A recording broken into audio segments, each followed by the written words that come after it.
Boa noite. Boa noite. Uma comunidade tão linda dessa fala baixo, não é possível. Eu que devo estar surdo, né?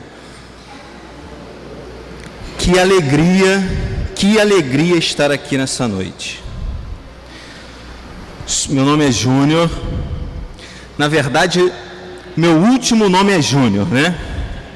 É porque geralmente o Júnior não gosta do primeiro nome. Meu primeiro nome é Silvio. Mas todo mundo na minha casa sempre me chamou de Júnior, então cresci com esse nome, Júnior. Que Júnior é o mesmo nome do pai. Sou casado, tenho uma filha de 1 ano e 10 meses, tenho 3 anos de casado. Tive minha conversão, meu encontro pessoal com Jesus Cristo, num projeto chamado Projeto Quecaco. Não sei se vocês conhecem. Hoje chamam de Escola de Evangelização Santo André. Amém. Ali eu tive, no dia 24 de abril de 2003, eu tive um encontro pessoal com Jesus Cristo. E só por isso eu estou aqui nessa noite. Mas com uma alegria no coração tamanha, porque por muitas vezes eu passei aqui pela Gávea e não imaginava que existia um lugar tão lindo, um pedacinho do céu. Como é bom saber disso. Eu sou lá de Jacarepaguá, do Vicariato Jacarepaguá, antigo Vicariato Suburbano. Eu sou de um lugar que vocês talvez nunca ouviram falar, Praça Seca. Alguém já ouviu falar na Praça Seca? Amém. Eu vim de lá, um pouquinho distante. E lá na minha comunidade, hoje, Sagrado Coração de Jesus, mas a minha vida de convertido se deu muito numa paróquia chamada Mãe da Divina Providência. Lá, se o grupo de oração tivesse esses santos que são vocês que estão aqui, estava cheio o grupo de oração, estava lotado, estava entupido. E a minha felicidade é muito grande de ver todos vocês aqui. E quando eu cheguei, já sendo recebido de braços abertos pela Eucaristia, pelo véu, pelo Jesus no véu da Eucaristia, meu coração pulava e se alegrava. E ainda sem conhecer, primeiro falei com Deus, falei com Cristo, depois a minha irmã me acolheu. E eu senti uma paz muito boa no coração. E eu tenho certeza que é isso que vocês sentem quando venho nessa segunda-feira partilhar desse grupo de oração da turma do pecado lavado. Se a minha casa não está boa, aqui tem que ficar bom. E aqui eu transformo a minha vida e a minha casa. Mas eu ouvi uma palavra, não ouvi quem, eu estava ali em oração e adoração, e ouvi uma palavra de ordem que dizia assim: fé, ajuda na falta de fé. E eu confesso a você que quando esse meu irmão me ligou, não conhecia esse meu irmão ainda fisicamente, mas na alma e no espírito a gente conhece, porque somos todos dessa igreja santa. Eu me perguntei, falar de jejum, como é difícil, né? Na verdade, todos os temas que a gente vai falar e que vai pregar na igreja são muito difíceis, mas o Espírito Santo vem em nosso auxílio. E antes de começar a falar qualquer coisa, eu queria clamar esse Espírito Santo como foi clamado. E não aqui, porque aqui já é um pedaço do céu, é a igreja militante na terra que já faz parte do céu. Mas você estando aqui, você deixou alguém em casa, não é verdade? Você abriu mão de alguma coisa para estar aqui nessa noite. Nós vamos orar por esses agora. Fica de pé em nome de Jesus. Coloca a tua mão esquerda no coração, estende a tua mão direita e entrega a tua casa na mão do Senhor nessa noite. Porque o milagre que o Senhor vai fazer na tua vida, aumentando a tua fé nessa noite, vai repercutir na tua casa, amém? Amém. Por isso, Pai querido e Pai amado, vai na minha casa nesse instante. Se você sabe que a sua casa é para lá, impõe as suas mãos para lá, para cá, na direção da tua residência, onde estão aqueles que você ama. E no nome do Senhor Jesus e pelo sangue do Cristo derramado na cruz, peça: Senhor, vai na minha casa, Jesus. Eu vou falar de mim e vocês falam por você. Jesus, nesse momento eu lhe imploro, pelo teu sangue derramado da cruz, envia o teu Espírito Santo na minha filha nesse momento, Senhor, na minha esposa, que eu precisei deixar em casa para estar aqui na tua igreja, Senhor, te bendizendo e te louvando.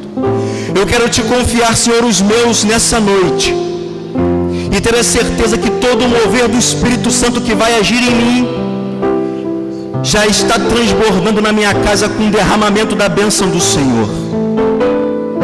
Eu fecho, Senhor, as portas da minha casa para que o mal não prevaleça.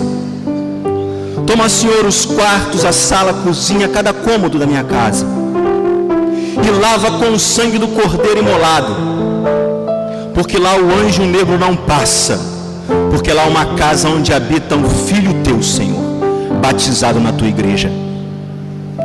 Por isso, Senhor, derrama sobre a minha casa, sobre a casa desses teus filhos, o teu Santo Espírito.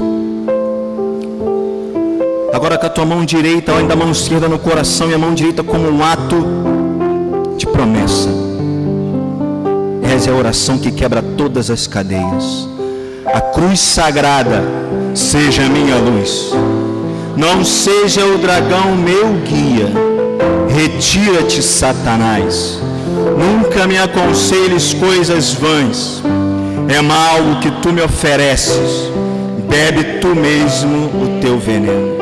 E pela intercessão de São Miguel Arcanjo, que desde o início desse grupo de oração já trava a batalha espiritual, para que a glória do Senhor aconteça nesse lugar e na nossa casa, nós queremos pedir a intercessão do Arcanjo Miguel e de todas as milícias celestes, para que só o senhorio do Senhor permaneça nesse lugar.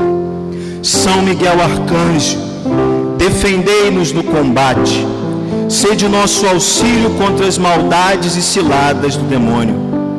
Ordene-lhe Deus, humildemente vos pedimos, e a vós, príncipe da milícia celeste, pelo divino poder, precipitai no inferno a Satanás e a todos os espíritos malignos que vagueiam pelo mundo para perder as almas. Amém. Faça o sinal na fronte, no peito, na boca e no peito, e diga assim: pelo sinal da Santa Cruz, livrai-nos Deus nosso Senhor dos nossos inimigos. Em nome do Pai, do Filho e do Espírito Santo. Amém. Podemos nos sentar.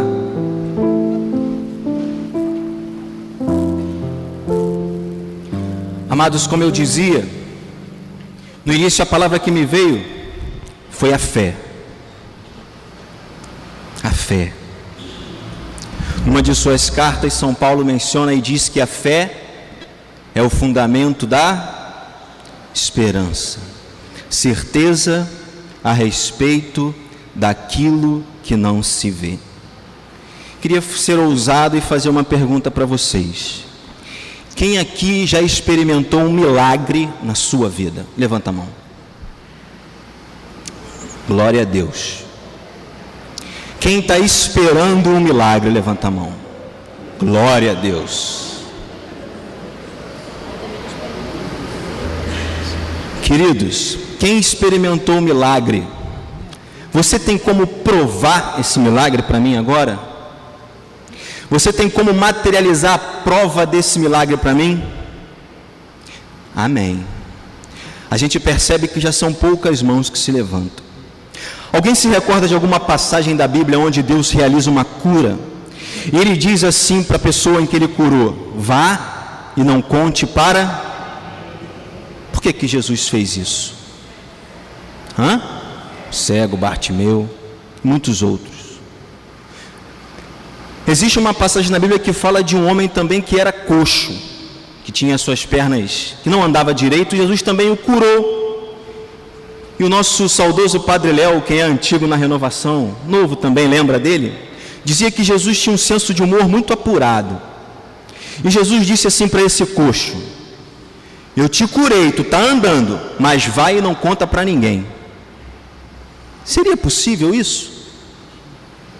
Seria possível um homem que passou tanto tempo sem caminhar sair correndo e não contar para ninguém? O próprio andar dele já era contar para alguém.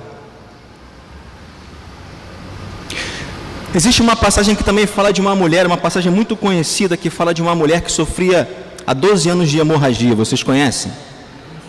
Existe uma passagem também que fala de um homem, um baixinho, chamado Zaqueu. Vocês conhecem?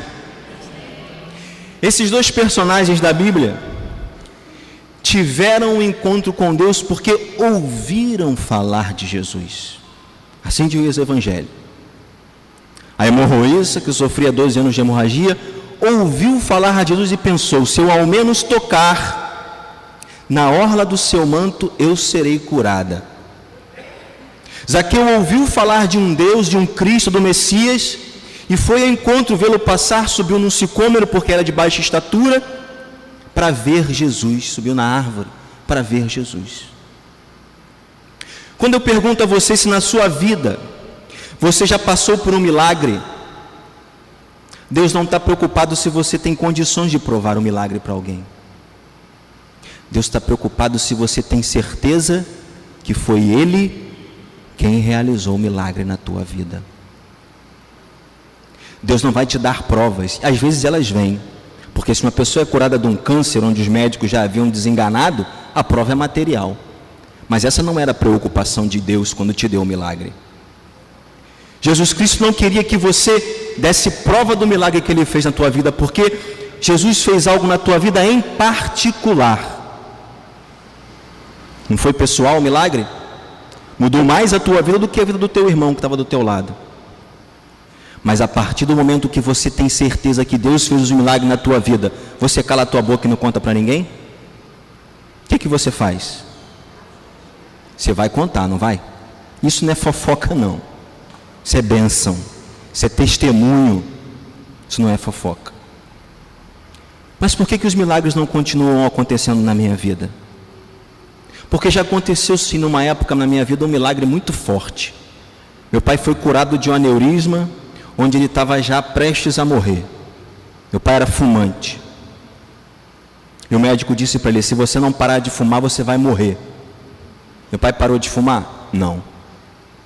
Mas quando a morte bateu pertinho a vida dele, aí ele parou. E foi ali que eu aprendi a ter fé. Digo para vocês que ainda vacilo hoje. Já estava um tempo na igreja, participando da renovação carismática, mas ali eu aprendi a ter fé. Porque eu precisei orar. Às vezes você se zanga com Deus. Antes de entrar na passagem, eu preciso dar um testemunho rápido.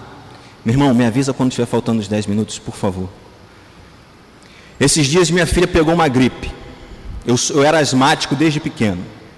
Minha filha de 1 ano e 8 anos pegou uma gripe. E ela não ficava boa. Fomos para o carnaval e ela passou o carnaval inteiro tossindo. Fez febre, voltamos do carnaval, levei ela para a emergência no hospital. As minhas noites com a minha filha de 1 ano, ela ainda não sabe expectorar, colocar a secreção para fora. Fica aquela mucosa no nariz, ela não sabe ainda fazer isso. Então ela sempre acordava de madrugada chorando, e eu tendo que trabalhar, e eu tendo que acordar cedo. E aquilo me incomodava tanto que eu falei: vou tomar uma decisão, vou orar. Sou cristão, sou da renovação carismática, vou dobrar meu joelho, vou pegar meu terço e vou orar e ela vai ficar curada, amém? Eu orei, peguei meu terço, dobrei o meu joelho no chão e minha filha não ficou curada. Que isso, Deus? Eu sou da tua igreja, a igreja una, santa, católica, a igreja fundada por Pedro. Estudo tanto a tua igreja e o Senhor não me dá essa graça. Rezei de novo, dobrei o joelho no chão, minha filha ficou curada? Não. Comecei a brigar com Deus. Que isso, meu Deus? E aí minha filha ficou curada sem eu rezar no dia seguinte, sem eu orar. Chateado com Deus, liguei para um irmão que esteve aqui já, Gustavo. Ele falou: Júnior, somos homens. Estamos na igreja sim, somos santos, mas somos homens. E como homem, batizado na igreja de Cristo, como rei, sacerdote e profeta, que você é pelo batismo, você tem todo o direito de se zangar com Deus. Eu fiquei assim: que isso? Como é que eu vou me zangar com Deus? O nome disso significa intimidade. Quando você está numa situação muito complicada, você busca quem? Quando você está nessa situação muito complicada, você está satisfeito? Você está triste. Você vai até Deus? Deus está feliz da vida por isso, e o Gustavo me ensinou isso. Porque em vez de você estar chateado, triste, magoado, você ir buscar Pai de Santo, você foi buscar Deus, aquele que morreu por você. E Deus conhece as tuas fraquezas, Deus conhece as tuas limitações, mas às vezes o que nos falta é a fé. Pega a tua palavra, a tua Bíblia, abre ela no Evangelho de Mateus, capítulo 17, versículo 14 em diante.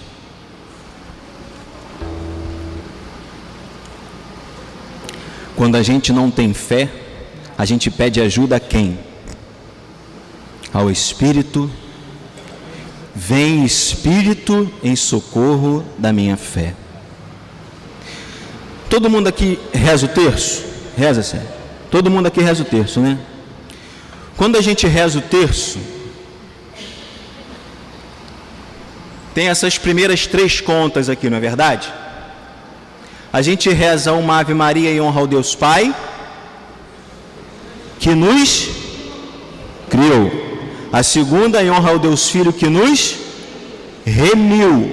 E a terceira em honra ao Deus Espírito Santo, que nos santifica. Na Trindade, a espécie, na Trindade, o Deus Trino, qual deles tem a capacidade de nos santificar, ou atribuição específica, melhor dizendo, de nos santificar? É o Espírito Santo, enviado por Deus. Jesus Cristo exaltado à direita de Deus, enviou sobre nós o seu, e nós batizados recebemos o Evangelho de São Mateus, capítulo 14. Obrigado. 17, versículo 14. Amém? E quando eles se reuniram ao povo, um homem aproximou-se deles e prostrou-se diante de Jesus, dizendo: Senhor, tem piedade de meu filho, porque é lunático e sofre muito. Ora cai no fogo, ora cai na água. Reticências. Já o apresentei aos teus discípulos, mas eles não puderam curar. Respondeu Jesus: raça incrédula e perversa, até quando estarei convosco? Até quando hei de aturar-vos? Trazei-mo. Jesus ameaçou o demônio, e este saiu do menino, que ficou curado na mesma hora. Então os discípulos lhe perguntaram em particular: por que não podemos nós expulsar este demônio? Jesus respondeu-lhes: por causa da vossa falta de... Em verdade vos digo, se tiverdes fé, como um grão de mostarda, direis a esta montanha: transporta-te daqui para lá, e ela irá, e nada vos será impossível. Vou repetir: se tiverdes fé como um grão de mostarda, direis a esta montanha: transporta-te daqui para lá, e ela irá. Repitam comigo: e nada vos será impossível. Quanto a esta espécie de demônio, só se pode expulsar à força de oração e de jejum. Palavra da salvação. O último versículo, no finalzinho, diz assim: quanto a essa espécie de demônio, só se pode expulsar à força de oração e de jejum.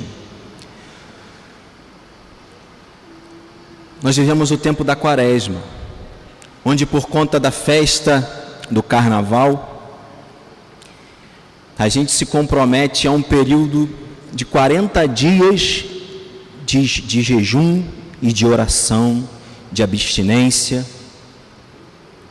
de mortificação para a vida, para aquilo que nós somos como homem.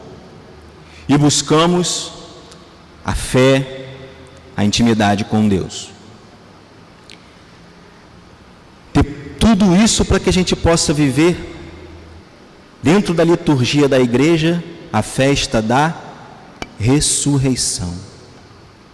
Pergunto para vocês, o que é mais importante na nossa igreja? O Natal ou a ressurreição? Amém. A nossa vida faz sentido, não é porque nós temos um Cristo preso na cruz, mas um Cristo que venceu a morte e é ressuscitado. Amém?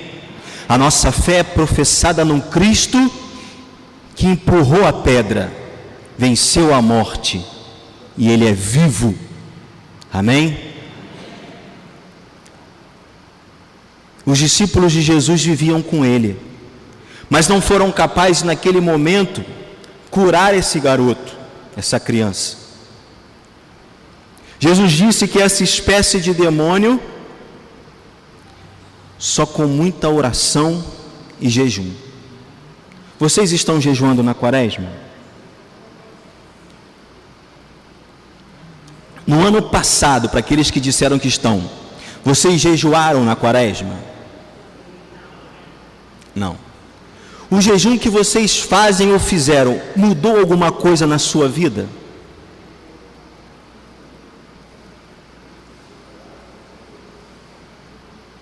O jejum que você fez ano passado, tornou você um homem e uma mulher melhor esse ano?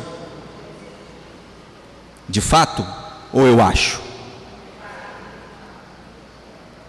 Queridos, nós somos católicos, amém? Quem vem para o grupo de oração não é católico que só está na missa, amém? É católico que vive a fé da igreja. Não adianta fazer jejum na quaresma se isso não significa nada para você. E eu tenho uma notícia para te dar muito triste hoje. O teu jejum não muda nada o que Deus é. Nada. Se o teu jejum é deixar de comer, não muda nada. Deus continua sendo Deus. Anotem para mim Salmo 49, depois vocês leiam isso. Se o teu jejum é deixar de tomar uma cervejinha, um refrigerante, e no final da quaresma, na ressurreição, você, graças a Deus, vou tomar um refrigerante, vou beber uma cerveja, vou fumar um cigarro, não adiantou nada. Existe uma passagem no livro de Crônicas, se eu não me engano de Reis também, que fala de um rei chamado Davi. Vocês conhecem? Davi cometeu um erro muito grave. Ele mandou um de seus melhores soldados para a frente de batalha. Não conta isso para ninguém não, está na Bíblia, mas fica só entre a gente. E ele traiu o soldado dele com a mulher desse soldado, Betsabé. Traiu, teve um filho com essa mulher, ainda mandou matar o marido da Betsabé. Pediu perdão a Deus, Salmo 51, depois anotem também. E Deus falou, Deus permitiu, perdão, que esse filho, primeiro filho dele com Betsabé, pegasse uma doença e viesse a falecer. Durante o período da doença de seu filho, o que Davi fez? Jejuou, orou, mas o filho dele não viveu, morreu. Mas depois desse filho, Davi tomou sua esposa de novo no lar conjugal, agora sim esposa dele, e deu a ele um outro filho. Qual o nome? Salomão, o responsável por construir o templo, o homem mais sábio de toda a história da Bíblia. Durante aquele período de dor, Davi jejuou e orou, tirou as suas vestes de rei e colocou o saco sobre o corpo. Quando seu filho morreu, os sacerdotes perguntaram: você não vai mais orar? Não tenho motivo para jejuar e nem orar. Meu filho já está morto e a vida continua. Meus queridos e minhas queridas, irmãos e filhos de Deus, quando você tem um problema na tua vida, você jejua e ora? E aí, meu querido, eu tenho certeza absoluta que se diante de um problema na tua vida, você se dedicar a uma oração veemente, a um jejum radical, e pedir: vem Espírito em auxílio à minha fé, tudo se transforma. Se você, primeiro momento, tiver intimidade com Deus, Júnior, o que é intimidade com Deus? É saber o que Deus quer para a tua vida. Eu vou fechar os olhos e vou perguntar, depois o Sérgio me diz. Quem aqui tem certeza da vontade que Deus tem para a tua vida? Levanta o braço. Glorificado seja Deus. Eu digo para você, se você tem certeza disso, o próximo passo para os milagres acontecerem na tua vida de forma abundante é o jejum e a oração. Um jejum onde você rasga tudo que você tem, onde você renuncia a tua própria vida pelaquela causa, dedicado àquilo. Queridos, eu não estou falando para a gente não jejuar não, na quaresma, mas é para você jejuar com uma causa concreta. Quem aqui já fez dieta na vida? Quem já fez dieta? Deixou de comer? Olha, eu vou contar um segredo para vocês.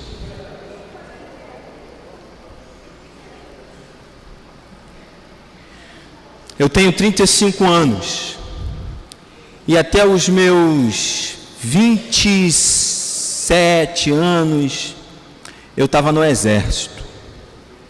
E todos os dias eu corria, tinha uma vida muito legal. Foi eu casar, Sérgio, a barriguinha começou a aparecer. Fato. Tenho preguiça de correr, adoro os doces que minha esposa faz no final de semana. A comida dela, então, se um dia eu puder, eu convido todos vocês para almoçarem lá em casa no domingo. Então eu vou pensar 2 vezes. Comer não é bom? E para a gente conseguir manter um corpo esbelto, vocês que já fizeram dieta ou vocês mais jovens que vão para a academia, não precisa de um sacrifício? Porque comer é bom, gente, não é? É mentira minha? Comer um chocolate de vez em quando não é bom? De vez em quando. Comer uma pizza no final de semana não é bom? Mas tem gente que come uma pizza, toma uma cervejinha no final de semana, quem pode beber, e na segunda vai para a esteira, vai correr, vai malhar. Não tem gente que faz isso? Ela paga o preço para ter um corpo bonito. Vou pegar um pouco mais pesado e desculpa as mulheres. As mulheres, para manter um penteado bonito, para o maridão ficar feliz no final de semana, não passam horas e horas no salão de beleza? Mentira minha? Senão só minha mulher faz isso em casa. Ainda bem que não está filmando, que ela não vai ver.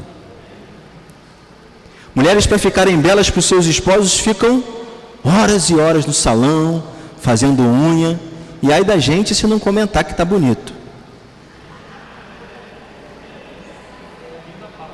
Ainda paga, verdade. Não é um sacrifício passar um sábado? Para a mulher que trabalha, então, ela vai no salão no sábado e fica o sábado inteiro. Não é um sacrifício? Mas vale a pena o sacrifício quando o seu marido diz: você está linda, minha esposa? Vale a pena? Não vale a pena quando você se sente bem com um corpo agradável? Não vale a pena? Tudo isso é para o material que um dia vira pó. E o sacrifício do jejum e da oração? Meus irmãos e minhas irmãs, o que você tem feito para embelezar a sua fé, a sua alma? Você tem aberto mão do seu final de semana no sábado para ficar o dia inteiro na igreja? Eu fico feliz, como eu falei no início, de ver o sacrifício de vocês essa hora da noite aqui. Mas para que a gente possa realizar milagres na nossa vida, o nosso sacrifício tem que ser muito maior. Júnior, como é que é o jejum que eu tenho que fazer? Renuncia-te a ti mesmo. O Júnior vai deixar de comer macarrão durante a quaresma. Não me serve de nada, porque eu como pizza. Eu adoro mate gelado.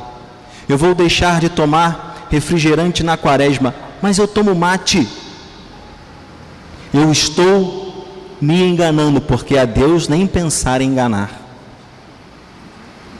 Queridos, o jejum que vai nos fazer alcançar um milagre é aquele onde nós nos renunciamos. Eu tiro o Júnior de toda a vontade que ele tem. Não é deixar de ver a televisão ou Rede Globo que vai aumentar a sua intimidade com Deus, mas é aquilo que mais lhe pesa. E sabe quando você tem capacidade de abrir mão de tudo aquilo que lhe pesa, que você acha que é importante, mas não é? Quando você está no momento de dor, aonde você lhe depara com aquilo que realmente é necessário na sua vida. Queridos, tomar um suco de manhã é necessário para a sua vida? Digo que não. Mas a água no dia a dia é necessária para a sua vida. Quantas coisas a gente começa a colocar na nossa vida que são desnecessárias. Um exemplo, o celular. É uma bênção. A inteligência provém de Deus. Quantas pessoas são salvas no mundo por causa de um celular? Mas não é necessário. É necessário? Agora, conversar com a sua esposa e com seus filhos é necessário. Por isso, na minha quaresma, o meu jejum é não ligar a televisão e partilhar da palavra de Deus com a minha esposa.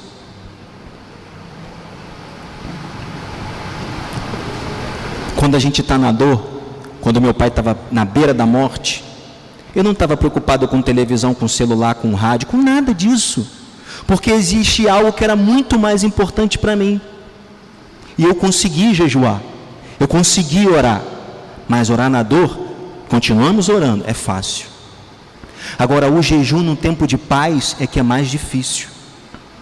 Mas não adianta, porque da mesma forma que não adianta você malhar 3 dias antes do carnaval, como tem muita gente no mundo que faz isso para ficar com o corpo bonito, não vai ficar, a não ser que você use de meios errados, tomando veneno, injetando veneno no corpo. Mas fora isso, para você conquistar uma beleza física, você tem que passar 1 ano na academia, 1 ano fazendo dieta, não é de uma hora para outra. Assim é a oração. Para você estabelecer uma intimidade com Deus e aí sim saber qual é a vontade de Deus para a tua vida, você tem que estar em constante oração. Aplicar um jejum sempre que possível, e eu não estou falando aqui de jejum de alimento, até porque a nossa igreja hoje nem recomenda, por pessoas que têm problemas de saúde, entre outras coisas mais, mas o jejum onde você nega aquilo que você é, e você sabe o que você precisa negar em você. Eu, Júnior, sei o que eu preciso negar em mim, que todo dia me consome.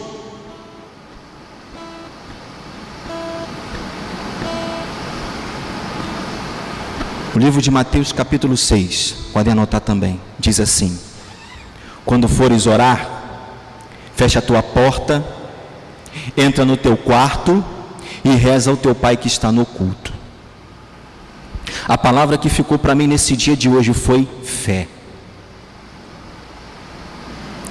E eu quero só, para complementar a passagem de Ageu que foi proclamada, dar 3 recomendações para vocês experimentarem os milagres que já estão acontecendo na sua vida, só que você não conseguiu visualizar. Primeiro, ore mais. Busca a intimidade de Deus na tua vida na oração. Quanta gente acorda cedo para alimentar o corpo, para deixar o corpo definido na academia e depois vai para o trabalho.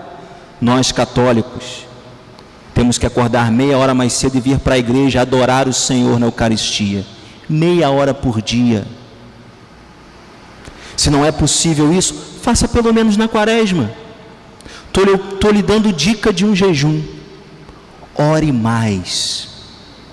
Ore pelos seus filhos, ore pelo seu casamento, ore pela sua igreja, ore por esta turma do pecado lavado, ore por esse ministério. O nome disso é compromisso.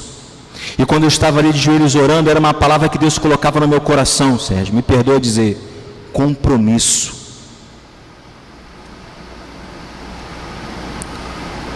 Ore mais.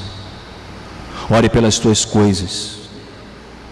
Nessa mesma oração que você faz, ofereça a Deus um sacrifício, mas não para mudar Deus, porque Deus não muda com os teus sacrifícios. Faça um sacrifício para mudar a tua vida. E veja que com esse sacrifício que você vai fazer durante esse jejum, que seja nos 40 dias, como Jesus jejuou, como o povo de Israel permaneceu no deserto, se forem os 40 dias de oração, significa dizer que você pode fazer isso o ano inteiro.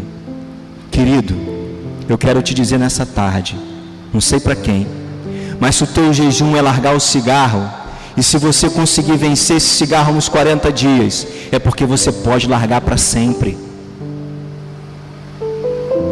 O jejum justifica o santo na fé, porque ele não pôde por si só, ele pôde porque veio um Espírito Santo lhe ajudar a aumentar a fé naquilo que ele moveu dentro dele. Deus já é Deus, é você quem precisa de Deus. Ore mais, jejue. E o terceiro recado que eu quero deixar para vocês nessa noite: peça ao Espírito Santo ajuda na tua fé.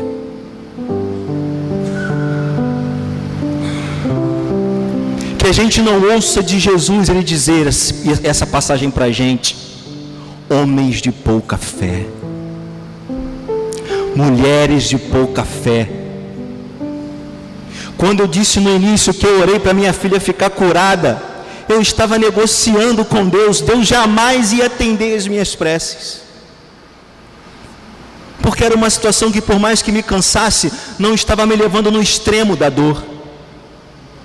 Mas quando eu dobrei os meus joelhos, 7 dias seguidos, enquanto meu pai estava internado, e eu ia ao sacrário, e eu chorava diante do Senhor, onde nada para mim fazia sentido a não ser ver meu pai, Jesus escutou as minhas preces, porque eu não era um fariseu, como quando eu orei pela minha filha, cheio de argumentos. Quando meu pai estava lá no leito de morte, prestes a morrer,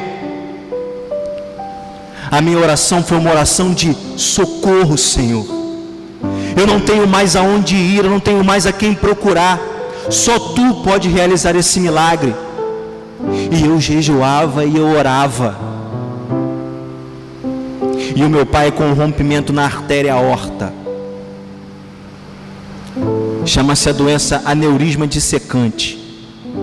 A artéria aorta responsável por pulsionar o sangue arterial, aquele sangue com oxigênio, estava se rompendo. E se meu pai tomasse um susto, ele poderia morrer. Porque quando a pressão sanguínea aumentasse, o vaso poderia estourar e ele teria uma hemorragia interna. O médico disse para mim: Júnior, seu pai tem 30% de chances de morrer. Eu falei: doutor, os 70% estão com o Senhor, porque os 30% já estão na mão de Deus. Só depende agora do Senhor. E falei assim para ele: doutor Frederico, estarei orando pelo Senhor e pela sua família até o dia que meu pai sair do hospital. Feche os teus olhos.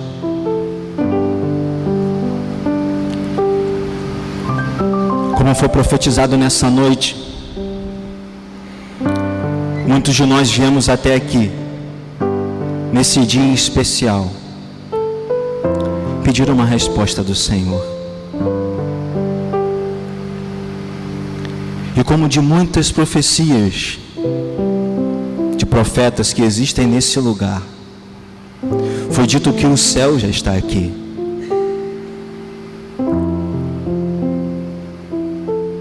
Minha amada, meu irmão, o Senhor está derramando todo o seu amor agora nas tuas feridas.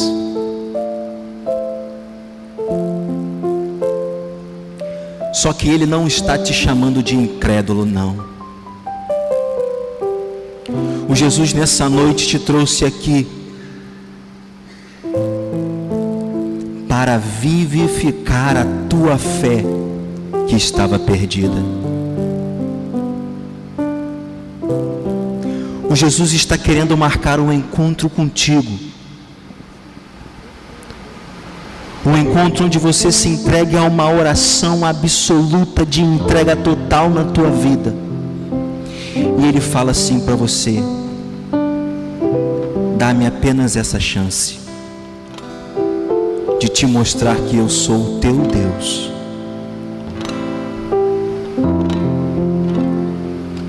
E você pode pensar, mas muitas vezes eu oro, é verdade, muitas vezes eu clamo a Deus, mas eu não vejo o milagre acontecer. Renuncia a si mesmo. Faça como o rei Davi, rasgue as vestes do seu coração, se vista na humildade daquele que é totalmente dependente do amor de Deus, e faça uma aliança com Deus.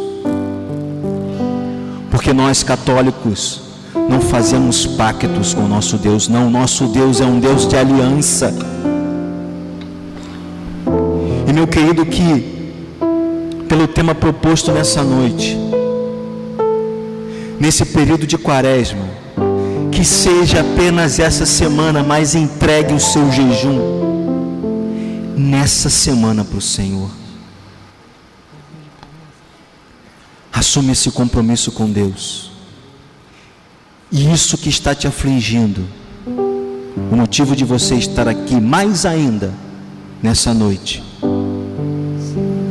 faça essa aliança com Deus e se entregue nessa semana num jejum radical, numa adoração absoluta,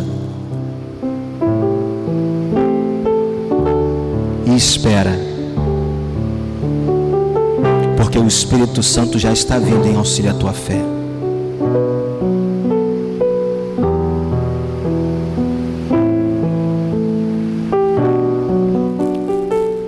Clama ao Espírito Santo para vir sobre a tua vida.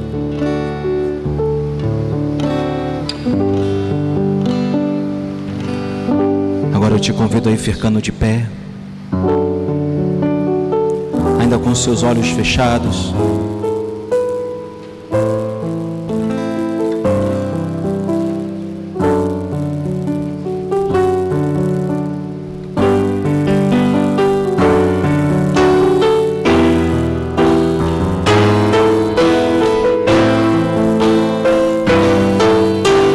Levanta o teu braço para o céu.